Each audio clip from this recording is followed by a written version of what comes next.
in central Mexico, where the death toll from last night's pipeline explosion has risen to more than 60. That's according to an update from state officials just last hour. The explosion occurred north of Mexico City. Authorities say the pipeline ruptured while people filled fuel containers illegally. Dozens of others are seriously injured. So for more on this, we've reached James Blears. Now, he's a freelance reporter in Mexico City, and I asked him about the latest update from authorities. The death toll at the moment stands at 65, with 76 people injured. However, there are a lot of people who are still missing, so the death toll certainly will rise. As well as that, many of the people that were horrifically burned have got first-degree burns, and so the situation looks very grim indeed here. President Andrés Manuel López Obrador gave a press conference. He was flanked by the Director General of Pemex, the State Petroleum Company, the Attorney General, of course, the Governor of the state of Hidalgo, where this tragedy has happened, and also other officials. And he basically said that the priority at the moment is to actually try and save lives, because some of these people have been horrifically burned.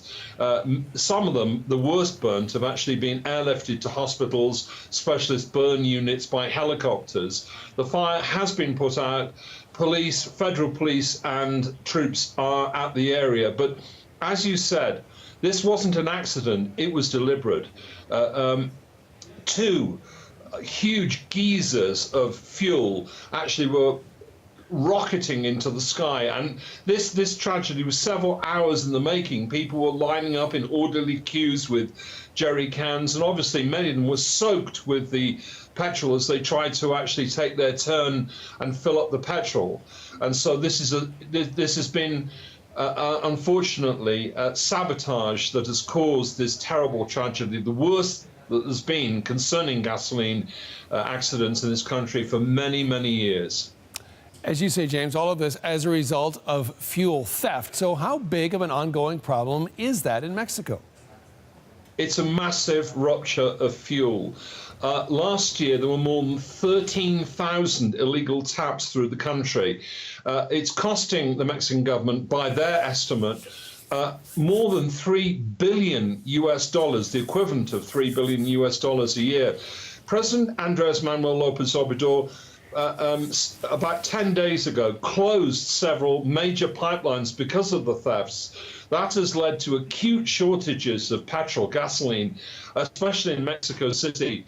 There have been lines of hundreds and hundreds of cars. Some people have had to queue for as long as 4 hours to actually get a tank full of petrol. Obviously, with the pipelines being closed and tankers not being able to supply the petrol stations, gasoline stations as fast as pipelines, there's been a shortfall, an acute shortage. And of course, that has worried and panicked and spooked people. So there's been a massive panic buying. But López Obrador has said that he's absolutely going to stop this sort of organized crime theft, because most of the theft, you see local people that are out there, but a lot of the actual gasoline thefts are organized crime, drug cartels who are moving into this area with the complicity of local people. The governor of Hidalgo, Omar Fayed, said, please, to the people, don't be complicit in this type of crime because of the tragedy. He said this sort of tragedy that's happened last night must never, ever happen again. But of course, it has happened in the past, and the likelihood is it will happen in the future.